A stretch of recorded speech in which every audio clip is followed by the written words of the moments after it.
Now back to the Wisconsin Vegetable Gardener Radio Show, which is presented to you by Power Planter Earth Augers, the official digging tool to find the right size for your digging project. Visit powerplanter.com. Now here are your hosts, Joey and Holly Baird.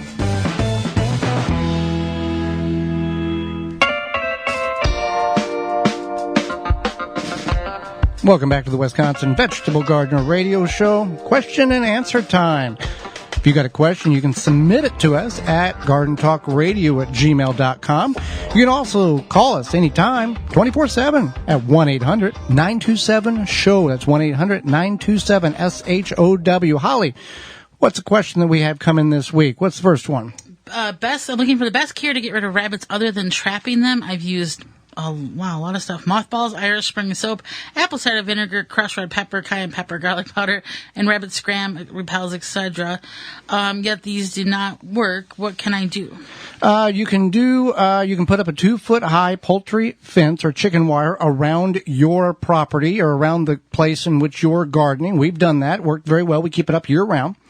You can also use a product called Deer Defeat.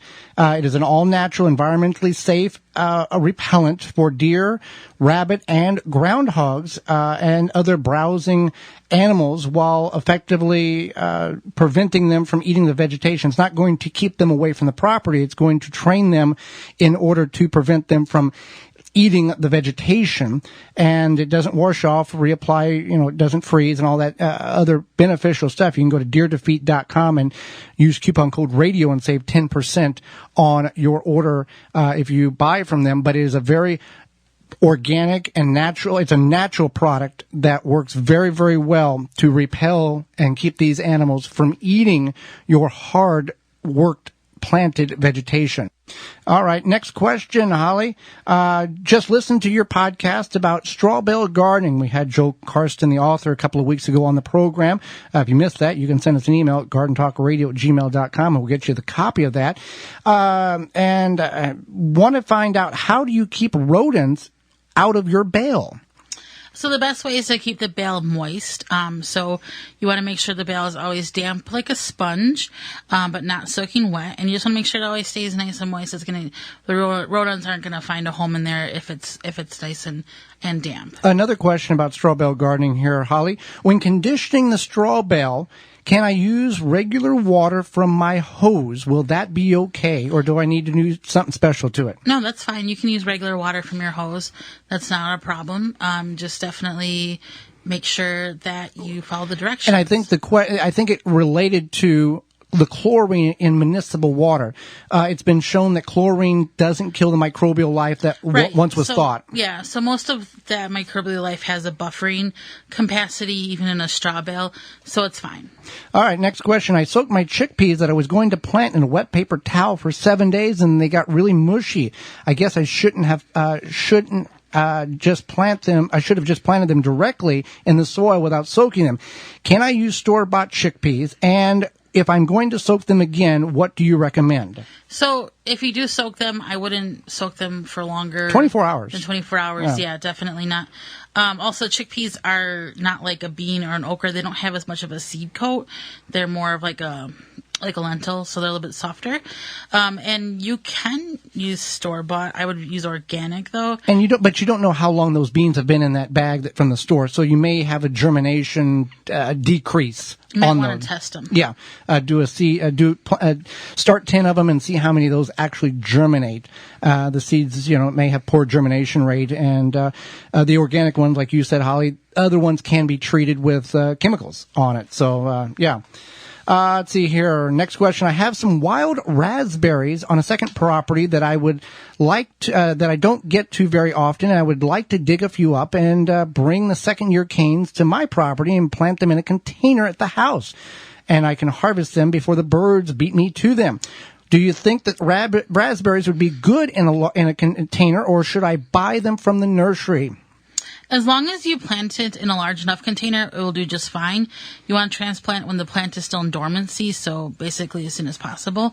You might be able to do it now, but also with the patch on other property, you could look at bird netting, or you can lay over the top of the plants to keep the birds away. Yeah, I would look at that bird netting for the other property to see if that would... Especially if those those raspberry plants are flourishing. Right. You're very fortunate enough to have a large patch on the other property. Okay, next question here is, when onions are seeding, would the stalks of the onion be good for flavoring stock, like vegetable stock? You would have to make that decision yourself. It could taste okay, because even if the onion stalks taste a little bit wild or woody, your stock might not absorb that flavor, especially if you mix it with other vegetables. Things. Yeah. However, if you taste the onion stalk and it tastes woody or weird or whatever, it is a chance your stock would taste that way. So kind of use your best discretion, give it a taste test, and see how you feel. All right, next question. I have bent grass in my lawn. Do you know how to kill it without hurting my fescue lawn? Well, it's also called creeping bent grass, and it's a very aggressive grass. It's similar to if you're familiar with creeping Charlie.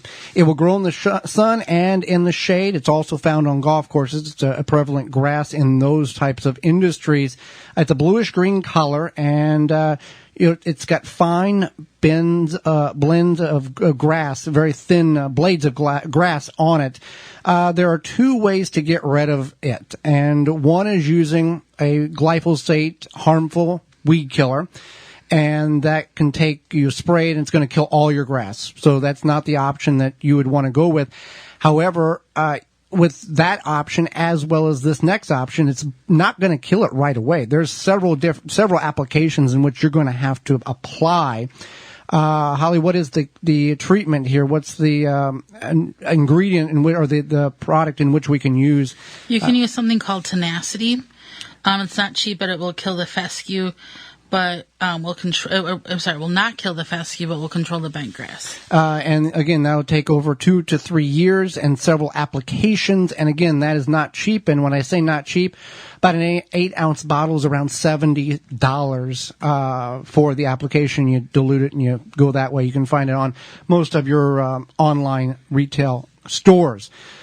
Okay, what do we got next here? We've got a question about worms. Holly, does worms damage your plants by eating the stems or the roots? Well, cutworms can, and they will eat the roots, sometimes the foliage on the young plants, but earthworms do not. So you'd have to figure out if you think you have cutworms, look for cutworm damage. However, earthworms will not eat the stems or the roots of plants. But jumping worms, which we have in the upper Midwest portions of the United States and other portions of the area, that doesn't eat the roots. However, it eats the organic matter which the roots are utilizing to grow, and that kills the plant that way. You'll know you have jumping worms if you look at the soil and it looks like you have poured dry coffee grounds out on the ground, and that is the byproduct of what the jumping worm has done, and they will vibrate or shake rapidly, frantically whenever they're exposed to sunlight. And there's no known application or chemical that can be used in order to eradicate the jumping worm. The parent worms, I guess what you would call them, live during the summer, lay their eggs. The eggs hibernate or dormancy over the winter. The parent worms die, and then baby worms come and populate over and over and over again.